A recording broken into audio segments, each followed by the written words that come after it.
ठीक क्या है? आग लगी है लगता है। तो लोगों को बाहर निकल, जल्दी जल्दी आइए, इधर नहीं, इधर आइए प्लीज, आप लोग इधर आइए। जाओ, जल्दी चलो। चलिए फ्लोर का, जल्दी आइए। नहीं इधर से आप लोग, इधर से जल्दी चलो। चलिए फ्लोर खाली है, चलिए जल्दी आइए। नहीं नहीं, सीधे सीधे आइए, संभाल के संभाल के संभाल के। सही। आइए ध्यान से।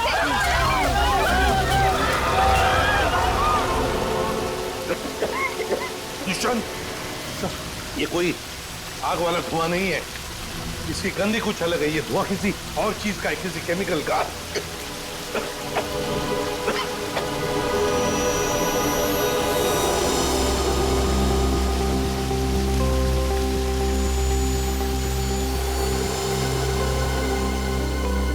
सर, हाँ? आपका अंदाजा सही था। ये देखिए, smoke bomb. My God. Sir कहीं ये स्मोक बॉम्ब फायर अलार्म बजाने के लिए तो नहीं डाला गया था? आश्रय, फायर अलार्म बजाने के लिए ही स्मोक बॉम्ब लगाया गया था। मालिनी का कमरा ढूंढो जल्दी।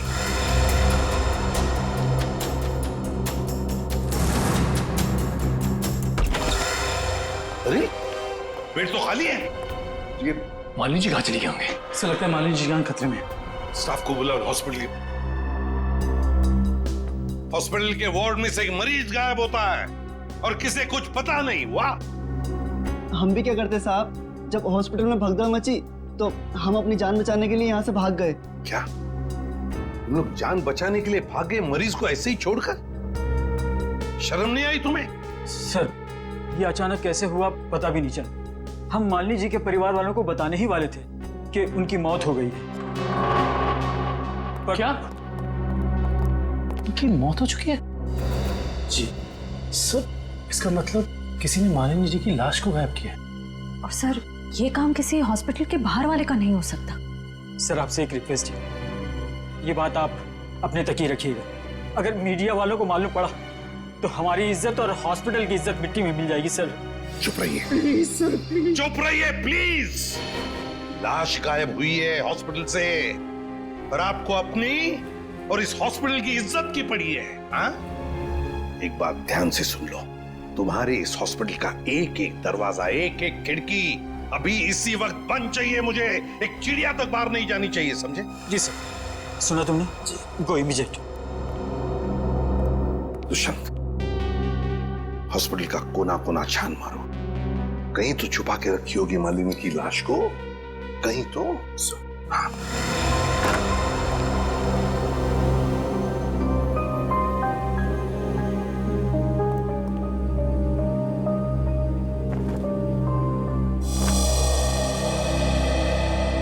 जरा एक बात बताइए, आपके मम्मी के साथ कमरे में कोई था उनकी देखभाल के लिए? जी सर, मेरे पति आनंद वहीं पर थे। आप मम्मी के साथ थे? तो फिर ये सब हुआ कैसे?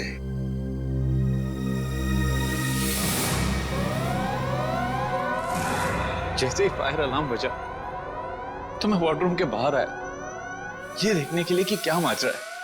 हर तरफ धुआं ही धुआं था। लोग पागलों की तरह यहां वहां भाग रहे थे। धक्का मुक्की में कुछ लोग मुझे मम्मी जी के वार्डरूम से बहुत दूर ले गए। जाकर भी मैं वार्डरूम तक नहीं पहुंच पा रहा था। किसी तरह जब मैं मम्मी जी के वार्डरूम में पहुंचा,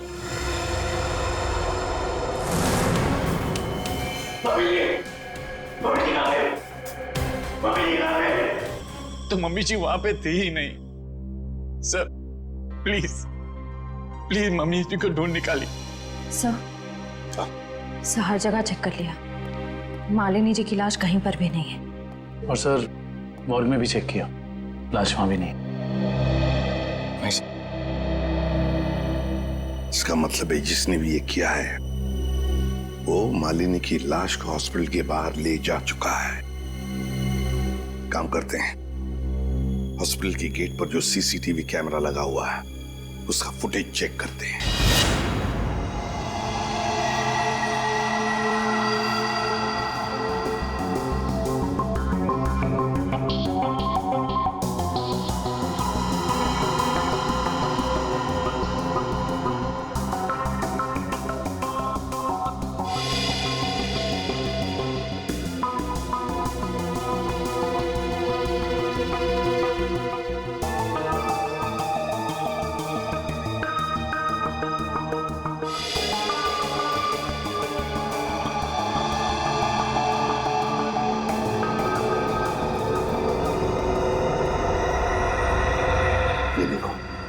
एक झटके में गाड़ी रिवर्स हो गई और हॉस्पिटल के बाहर भी निकल गई। जरूर मुजरिम मालिनी को इसी गाड़ी में लेकर गया होगा। एक मिनट जरा इस फुटेज को रिवाइंड कीजिए, हमें कार का नंबर चाहिए। पॉज करिए, जूम इन करो। XYZ5139। सर आप सही कह रहे हैं, या मुझे मालिनी जी को इसी गाड़ी में लेके गया होगा। हाँ निखिल, काम करो, कंट्रोल रूम में फोन करके इस गाड़ी का डिस्क्रिप्शन दे दो और उनसे कहो जहां पर भी ये गाड़ी देखे हमें इन्फॉर्म करें लोकेशन। और ये गाड़ी ये तो आग लग गई है।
सर सीट्स तो खाली है पर कुछ अजीब सी बदबू आ रही है।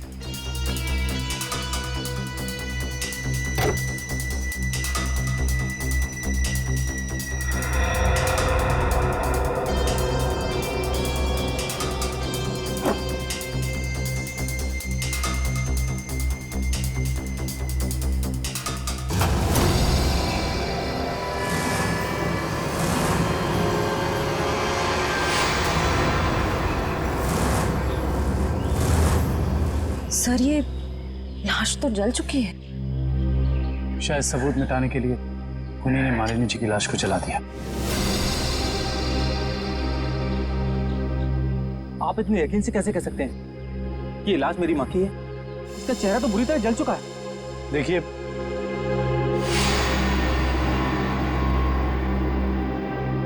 ये अंगूठी देखिए, पहचानते हो इसे?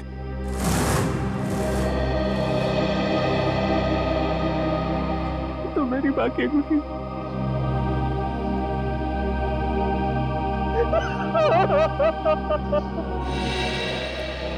हाँ डॉक्टर साहब, कुछ नहीं ताजी? अरे क्या नहीं ताजी है?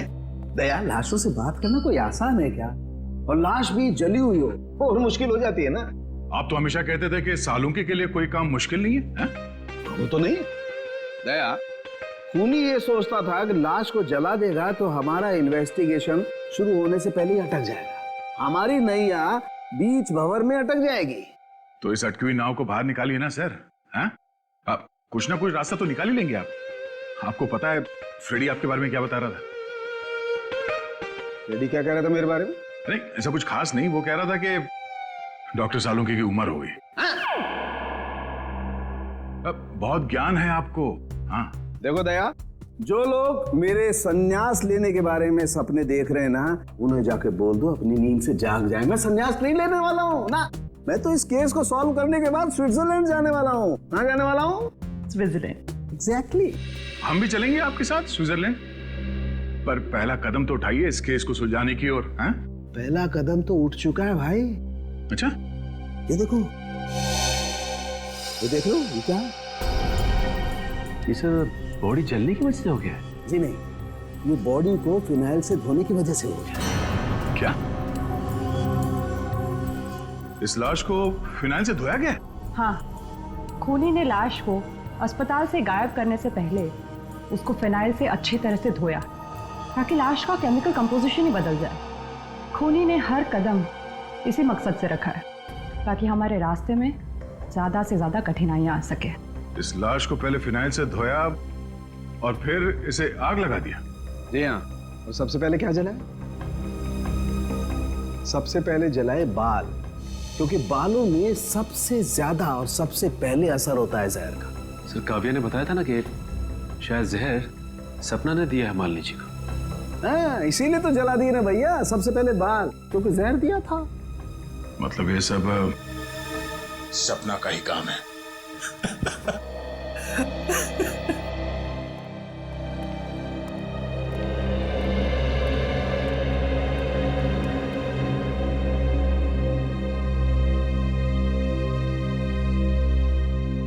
सर आप लोग कुछ पता चला माँ की मौत की वजह क्या थी? जी नहीं, मगर बहुत जल्द पता चल जाएगा।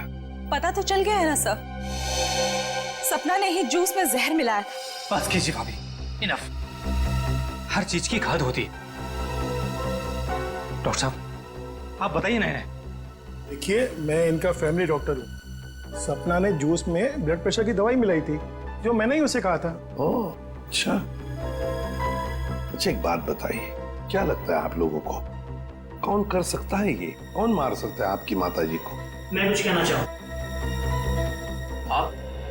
जी सर, ये हमारे परिवार के वकील हैं, मिस्टर संजीव। संजीव जी, कहिए संजीव जी, क्या कहना चाहते हैं आप? देखिए सर, मुझे शक तो नहीं है। हाँ, मगर पार्टी के बाद मालिनी जी मेरे साथ एक मीटिंग करना चाहती थी। मालिनी जी आपके साथ मीटिंग करने वाली थी? किस सिलसिले में? अपनी वसीयत बदलने के सिलसिले में। वसीयत बदलना चाहती थी? अच्छा। मीटिंग ही नहीं हो पाई क्योंकि अचानक इनकी तबीयत खराब हो गई। अच्छा संजीव जी, ये बताइए, अभी जो वसीयत है जो मालिनी जी बदलना चाहती थी, क्या है उस वसीयत में, कुछ बता सकते हैं आप? सर, इस वक्त जो वसीयत है उसके हिसाब से आधी जायदाद मिस्टर आनंद के नाम पे है और बाकी बची हुई आधी जायदाद दोनों भाइयों के नाम पे है। वकील साहब ये बताइए कि ये जो नई वसीयत है वो क्या होने वाली थी? सर, यही तो सब डिस्कस होना था, इससे ज्यादा मैं कुछ नहीं जानता।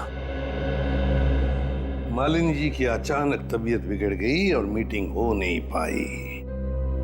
दुष्यंत, पता लगाना पड़ेगा मालिनी जी अगर वसीयत बदलती तो किसका फायदा होने वाला था और किसका नुकसान। अरे आओ आओ भैया, समझो केस सॉल्व हो गया। क्या बात है सर, लगता है लास्ट से कोई बड़ी जानकारी निकाल ली आपने। भैया जनाब, पार्टी में मालिनी जी के कान से खून बह रहा था ना। हाँ, उसकी वजह पता चल गई आपको? जी हाँ, उसकी वजह थी दया साहब जहर। जहर जिसने ऑरल ट्रैक्ट को यानी कि कान के इस हिस्से को बिल्कुल तबाह कर दिया, बर्बाद कर दिया। देखो, तो जहर की वजह से नस फट गई और कान से खून बहने लगा। और इतना ही नहीं, इनके खून में से हमें बहुत ज्यादा मात्रा में नाइट्रोजन के कंपाउंड्स भी मिले। और तो और इनकी किडनीज में से हमें बढ़ी हुई मात्रा में पोटेशियम और मैग्नीशियम मिला है। और ये सारी चीजें सिर्फ एक ही तरफ इशारा करती हैं, जहर। सर, फिर तो हमें सपना को गिरफ्तार कर लेना चाहिए। नहीं, यहीं पर कहानी में जरा सा ट्विस्ट है। भैया, इनको जहर तो जरूर दिया गया था, लेकिन वो स्लो पॉइजन था, धीमा जहर, जो कोई 1.5-2 महीने से लगातार हर रोज इन्हें दिए जा रहा था। इसलिए जूस में तो जहर होने का सवाल ही नहीं होता। और ये जहर किस चीज के जरिए दिया जा रहा था? खाने पीने के साथ?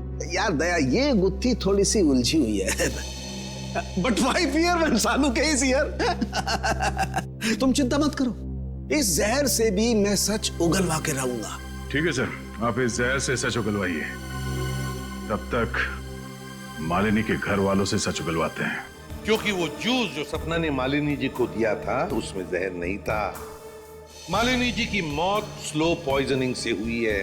स्लो पॉइजनिंग, धीमे धीमे असर करने वाले जहर की वजह से, जो उन्हें 45 दिन तक रोज लगातार दिया गया था। धीमा जहर? मां को मारने की इतनी बड़ी साजिश? जी, और ये साजिश किसी आसपास वाले की है जो उनके खाने के साथ, उनकी दवाइयों के साथ छेड़खानी कर सकता था। सर, चाय लीजिए आप लोग। थैंक यू, आप लीजिए।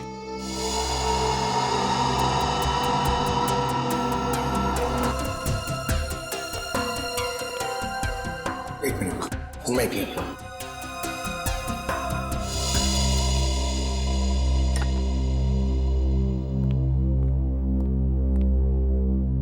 एक बात बताइए, मालिनी जी को रोज दवाई कौन देता था? सर उन्हें दवाइयाँ सपना ही दिया करती थी। अच्छा। हाँ, मैं ही उन्हें दवाइयाँ दिया करती थी, पर कभी कभार सासू माँ अपनी दवाइयाँ खुद लिया करती थी, कभी आयुर्वेदिक की तो कभी न्यूरोपैथिक की। तो सपना जी, आपके कहने का मतलब ये है कि जहर शायद मालिनी जी की खुद की ली हुई दवाओं में था? मैं नहीं जानती कि जहर किस चीज में था, मैं तो सिर्फ आपको उनकी आदतों के बारे में बता रही हूँ। चलो ठीक है, हमें वो दवाइयाँ देखनी है। चलिए सर, मैं आपको माँ का कमरा दिखाता हूँ। चलिए।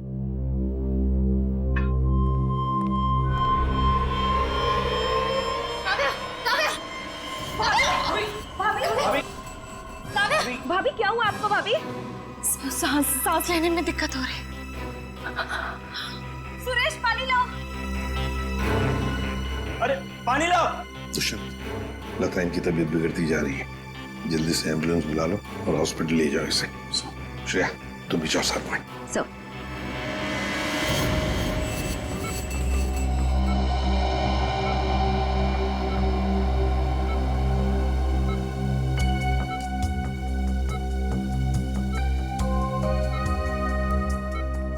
जी डॉक्टर साहब, कैसी तबीयत है काव्या की और हुआ क्या है इन्हें? फिलहाल तो हम इनके बेहोशी की वजह समझने की कोशिश कर रहे हैं, बट डोंट वरी, खतरे का कोई निशान दिखाई नहीं दे रहा। इन्हें जल्दी होश आ जाना चाहिए। Thank God.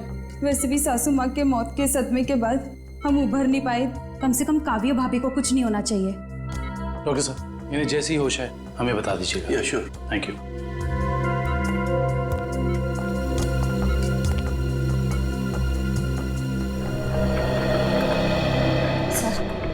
सर, मुझे तो उस सपना पर शक हो रहा है। वहाँ पार्टी में काव्या के साथ झगड़ा कर रही थी और यहाँ इसे काव्या की इतनी परवाह हो रही है। और श्रेया होना उस चाय में कुछ था जिसे पीते ही काव्या बेहोश हो गई। सर, चाय तो मैंने भी पी थी। थैंक गॉड मुझे कुछ नहीं हुआ। Are you sure Pankaj? Sure मतलब सर? मतलब चक्कर वक्कर तो नहीं आ रहे ना तुम्हें? चक्कर? नहीं सर, चक्कर नहीं आ रहे, मगर पेट में कुछ गड़बड़ लग रही है सर। पेट में गड़बड़ लग रही है? गर्मी हो रही है? कहीं से वो तो नहीं हो गया? पंकज, और अगर तुम्हें सीरियसली कुछ हो भी गया है तो हम हॉस्पिटल में ही है ना। अजीब बात है, ये काव्या का पति आनंद अभी तक आया नहीं। पंकज, उसका नंबर ट्राई करो।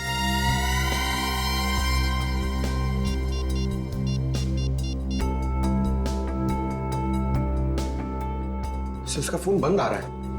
सर, कहीं आनंद ने तो काव्या को चाय में जहर नहीं पिला दी? हो सकता है पंकज। सर, अगर चाय में जहर था तो हो सकता है कि नौकर भी शामिल हो। सर, क्या कहा डॉक्टर ने? क्या हुआ काव्या को? सर, डॉक्टर के मुताबिक काव्या की चाय में जहर था और पंकज रिपोर्ट से के ब्यूरो भी है। काव्या की चाय में जहर था? सुरेश,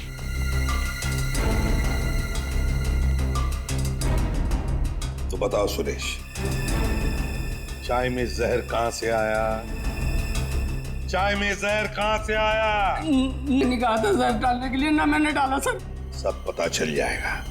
एक बात बताओ, जब तुम चाय लेकर आए थे तो चाय कहीं पर रख दी थी और कुछ दूसरे काम के लिए गए थे? हाँ साहब, याद आया। मैं सुबह जब चाय लेकर आ रहा था तो आनंद साहब ने मुझे कुछ खाने के लिए लेकर आने को कहा। अरे सुरेश जी, सिर्फ चाय? कुछ नाश्ता भी ले जाओ, कल रात से किसी ने कुछ भी नहीं खाया। जाओ। जी साहब।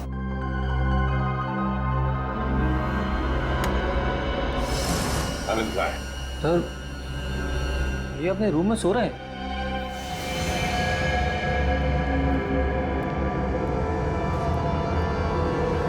कहाँ है आनंद? आनंद तो है ही नहीं कमरे में। पता नहीं सर, अभी तो भैया यहीं सो रहे थे। फोन करके बुलाओ।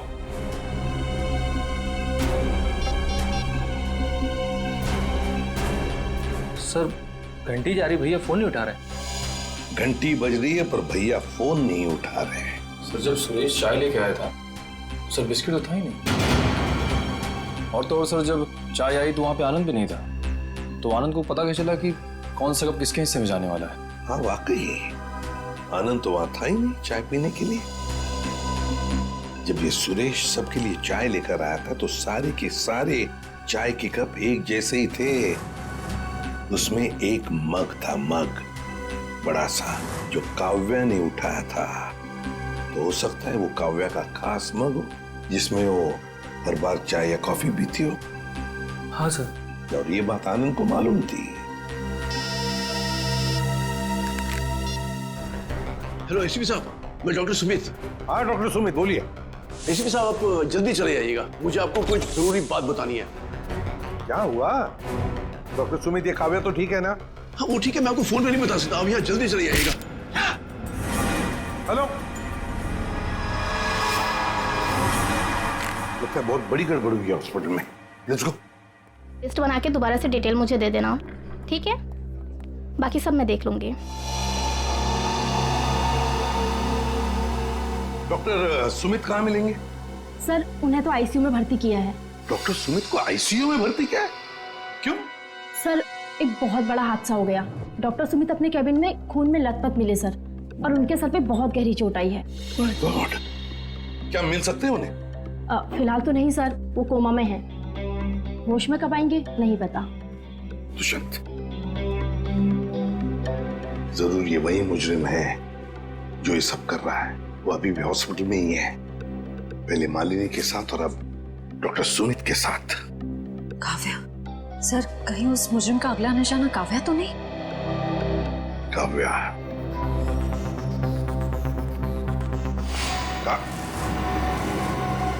काव्या कहाँ चली गई सर?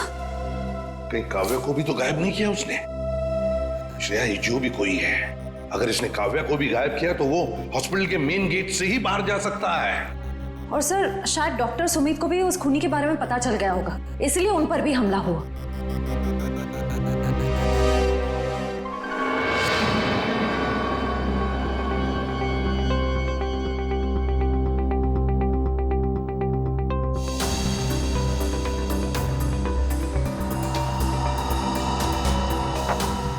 निखिल, तो शायद डॉक्टर सुमित यहाँ फोन पर बात कर रहे थे और फिर पीछे से कोई आया और जोर से उनके सर पर वार किया और वो यहाँ नीचे गिर गए। हाँ साहब, डॉक्टर साहब के सिर के पीछे चोट आई है। अच्छा, हादसे के बाद डॉक्टर सुमित के केबिन में कितने लोग आए थे? सब 4-5 जन आए थे उनको आईसीयू में ले जाने के लिए। सर आनंद का अभी तक कुछ पता नहीं चला है, कहीं इस सब के पीछे उसी का हाथ तो नहीं? ये आनंद ही कुछ गड़बड़ है, कुछ ना कुछ तो गड़बड़ जरूर है इस आनंद में। आइए सपना जी, आइए। कहाँ गई थी आप? वो मैं काव्या की रिपोर्ट्स लेने गई थी, गैस्ट्रोलॉजिस्ट डिपार्टमेंट के पास। क्या हुआ? वहां से एक रिपोर्ट लाने में इतना वक्त? लाइन बहुत लंबी थी, मगर क्यों? क्या बात है? काव्या कहाँ है? काव्या गायब है, समझिए आप? क्या? सर ये ब्लड सैंपल्स तो ले लिए, लेकिन सर क्योंकि बाकी लोग डॉक्टर साहब के कैबिन के अंदर चले गए थे, इसलिए सारे जरूरी सबूत मिट गए। और यहाँ पे काव्या गायब है ना दुष्यंत? ये किसी एक आदमी का काम नहीं, ये जो भी कर रहा है ना उसका कोई साथी है। एक इनके परिवार में से कोई और दूसरा इस हॉस्पिटल में से कोई।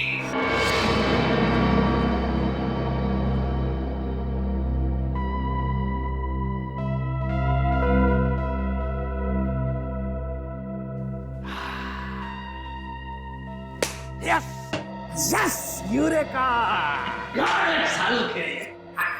डॉक्टर साहब, क्या हुआ? ये फॉरेंसिक लैब में जश्न का माहौल? अरे हाँ भैया, जश्न का माहौल तो होगा ही। स्विट्जरलैंड की हसीन वादियां पुकार पुकार के कह रही हैं, सालुखे आजा रे तू आजा, तेरा इंतजार है। मतलब आपको पता चल गया कि वो लाश के अंदर जहर कहां से गया? जहर बॉडी में आया था दांत से। दांतों से जहर? हाँ सचिन, मालिनी ने 2 महीने पहले ही अपने दांतों का रूट कैनल करवाया था और इस ऑपरेशन के दौरान इसके दांतों में जो मर्क्यूरी का इस्तेमाल किया गया था वो मात्रा में बहुत ज़्यादा थे। मरकुरी अपने आप में ही एक जहर है ना डॉक्टर साहब? बिल्कुल। और जब जब मालिनी जी खाना खाती थी, खाने को अपने दांतों से चबाती थी, तब तब दांतों में छुपा हुआ वो मरकरी खाने में मिक्स हो जाता था और पेट में चला जाता था, और पेट से फिर पूरे खून में मिक्स हो जाता था। यही है वो स्लो पॉइजन जिससे वो बेचारी बेमौत मारी गई। सर, हो सकता है कि डेंटिस्ट ने ये सब जानबूझ के ना किया, गलती हो गई उससे, मे बी मेडिकल नेग्लिजेंस। नहीं सचिन, ये मौत एक हादसा होता तो लाश को जलाया नहीं जाता। जिस किसी लिए डेंटिस्ट ने भी ये किया है, जानबूझ के ही किया है। वकील साहब, जैसा कि आप जानते हैं कि हमारी माँ अपनी वसीयत बदलवाना चाहती थी। जी हाँ। मगर वो ऐसा कर नहीं सकी। तो ऐसी स्थिति में क्या हमारा बंटवारा पुरानी वसीयत के हिसाब से होगा? दरअसल बात यह है कि मैं और आपकी माताजी। वकील साहब आप, डॉक्टर साहब आप भी? मैं तो सिर्फ ये पूछने आया था कि क्या आपकी माताजी ने कभी अपने दांतों का इलाज करवाया था 1.5-2 महीने पहले? नहीं सर, उन्होंने कभी मुझे तो नहीं, उन्होंने कभी हमें इस बारे में कुछ नहीं बताया। डॉक्टर साहब आप तो फैमिली डॉक्टर हैं, आपको तो पता होगा। मुझे भी कभी उन्होंने इस बारे में कुछ नहीं कहा। दुष्यंत, काम करो, घर की अच्छी तरह से तलाशी लो, शायद कुछ मिल जाएगा। और निखिल, घर में जितने भी नौकर हैं सबको ऊपर बुलाओ, लेकर आओ। एक बात बताओ, क्या तुम में से कोई जानता है कि मालिनी जी ने अपने दांत का इलाज करवाया था किसी दांत के डॉक्टर के पास 1.5-2 महीने पहले? सब एक दिन अचानक मालकिन के दांतों में दर्द हुआ तो उनका ड्राइवर उन्हें डेंटिस्ट के पास लेकर गया था।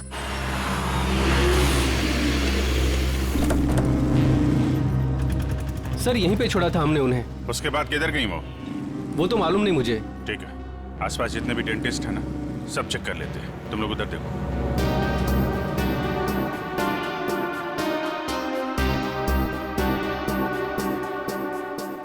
हम लोग सीआईडी से। क्या ये कभी आपके यहाँ इलाज कराने आई थी? No, I don't think so. यहाँ पर आए हैं। यहाँ से देखिए, ये 2 महीने पुरानी बात है। नो सर, ये लेडी कभी हमारे वहाँ इलाज के लिए नहीं आई। नहीं, मुझे नहीं लगता है यहाँ पर आए हैं। आई नॉर्मली मैं पेशेंट्स को याद रखती हूँ अपने। Thank you very much. Thank you sir. उस साइड किसी भी डेंटल क्लिनिक में मालिनी को किसी ने पहचाना नहीं। अच्छा, यहाँ देख लेते हैं।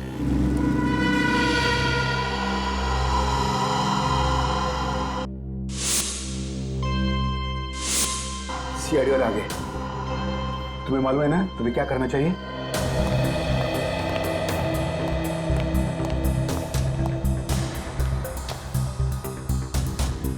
Excuse me. जी कहिए। हमें डॉक्टर से मिलना है। जी कहिए, मैं डॉक्टर कल्पना हूँ। आपके पास अपॉइंटमेंट है? डॉक्टर, हम सीआईडी से। इन्हें पहचानती हैं आप? इन्हें कभी देखा नहीं है। कौन है ये? इनका नाम मालिनी है और इनका खून हो गया है। क्या? खून? क्या हुआ? खून का नाम सुनते ही आपकी जबान लड़खड़ाने की लग गई? नहीं नहीं, यहाँ पहली बार सीआईडी आई है ना, तो मैं थोड़ी नर्वस हो गई। कोई बात नहीं, आप परेशान मत होइए। Thank you very much.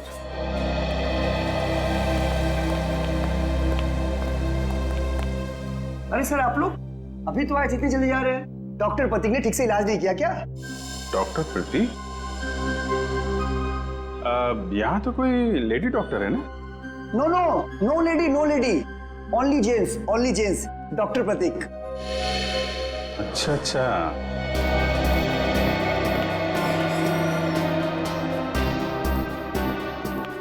अरे सर, आप लोग फिर से आ गए? अरे वो क्या हुआ कि इनके दांत में दर्द होने लगा अचानक, तो वो जरा डॉक्टर से मिलना था। क्या नाम है उनका? डॉक्टर कल्पना। हाँ जी, 1 मिनट। हेलो।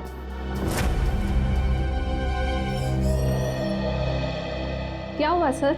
मेरे दांत में बहुत दर्द है, मगर मुझे एक जेंट्स डॉक्टर चाहिए। लेडीज डॉक्टर में वो शर्म आती है। नहीं नहीं, या तो मैं ही हूँ। लेकिन दीवार पे तो डॉक्टर प्रतीक का सर्टिफिकेट लटका हुआ है। ये नाम तो किसी लेडी का नहीं हो सकता ना?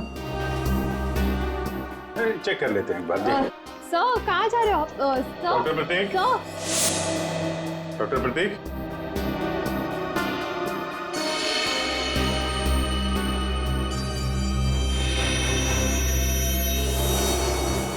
अरे डॉक्टर साहब क्या कर रहे हैं? आप चले जाइए यहाँ से। डॉक्टर साहब कुछ गिर गया क्या यहाँ पे आपका? मैंने कुछ नहीं किया है। आइए आइए बाहर आइए। आइए अब चले जाइए यहाँ से। अरे अरे चले जाएंगे डॉक्टर साहब। आप चले जाइए। अब जाएंगे पहले थोड़ी बातचीत तो कर लें। लेकिन मैंने कुछ नहीं किया। अरे आइए तो सही। आइए आइए। मैंने कुछ नहीं किया। हाँ। सर ये ऐसे नहीं मानेंगे, लगता है डेंटिस्ट साहब के दांतों का इलाज करना पड़ेगा। अरे लेकिन हम में से किसी को डेंटिस्ट्री आती नहीं है। अरे नहीं आती तो आ जाएगी। क्यों डॉक्टर साहब, प्रैक्टिस मेक्स मैन परफेक्ट ना। आपने भी तो प्रैक्टिस से सीखा होगा। आती। हाँ तो फिर आइए प्रैक्टिस कर लेते हैं। आइए बैठिए बेटा। अरे भाई बेटा आइए बैठिए। बैठिए। ये क्या कर रहे हैं आप लोग? ये गलत कर रहे हैं आप लोग। तुमने जो किया वो ठीक था क्या? मैंने गलत कुछ नहीं किया। गलत तो हम भी नहीं कर रहे हैं डॉक्टर साहब, आप जल्दी से मुंह खोल दीजिए वरना बता दो। बता। मालिनी का इलाज मैंने किया था। और इलाज के बहाने उसके दांतों में ज्यादा मरकुरी भी तुमने डाली थी। गलती हो गई। गलती नहीं है, ये गुनाह है। किसके कहने पे किया था?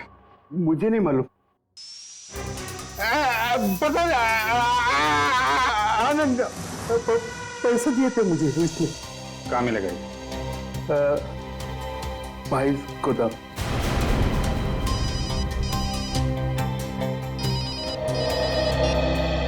हाँ डॉक्टर सालुंके।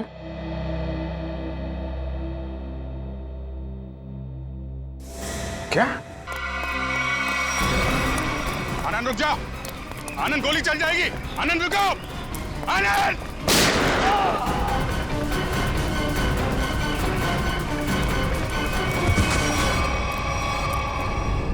देखो आसपास, इसने काव्य को कहां छुपा रखा है?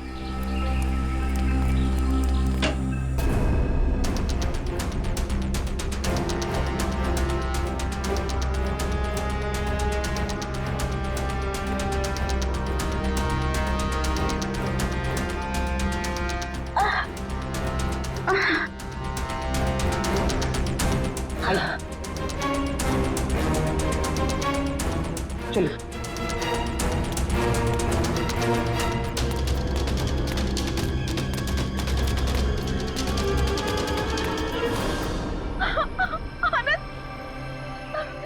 ये क्या किया आप सबने?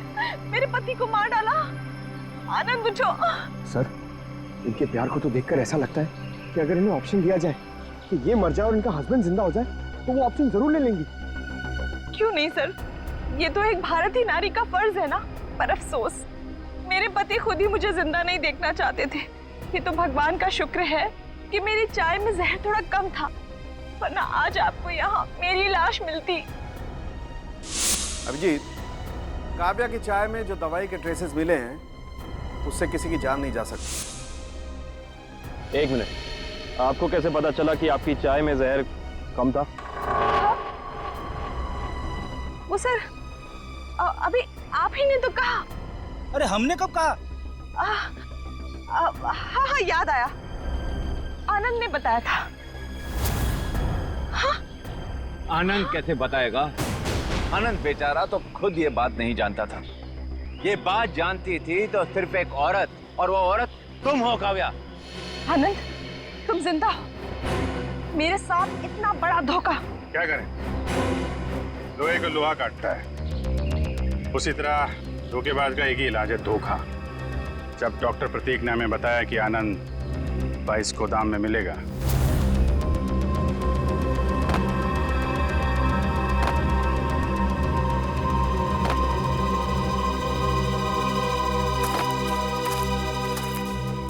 तो हमने यहाँ पहुंचकर देखा कि वो बेचारा बंधा पड़ा है। उसके हाथ पांव खोले तो उसने अपनी आप बीती सुनाई।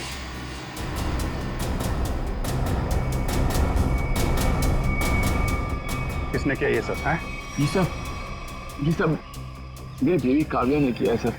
हाँ, कहीं कहीं छुपी हुई है। बस फिर क्या? हमने आनंद के साथ एक छोटा सा खेल खेल लिया, तुम्हारा असली रंग सामने लाने के लिए। तो ये सब ड्रामा था, लेकिन असली ड्रामा तो अब शुरू होगा। पीछे मुड़ के देखो।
बड़ी भारतीय नारी होने का ढोंग कर रही है। तुम जैसी नहीं होती भारतीय नारी।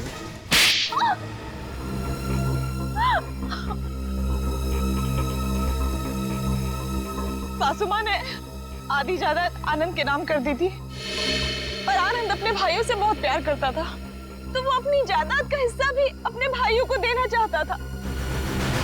और ये बात आपको बहुत खटकती थी, क्यों? मुझे पता था सर, मुझे पता था कि वो सासू माँ पे दबाव डालेगा वसीयत बदलने के लिए।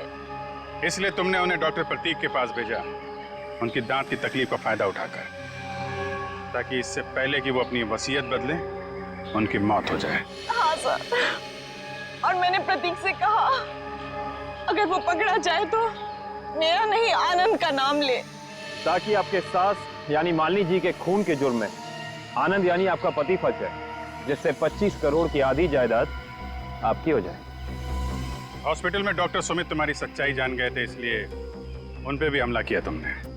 मैं क्या करती सर, उसने मुझे फोन पे बात करते हुए सुन लिया था।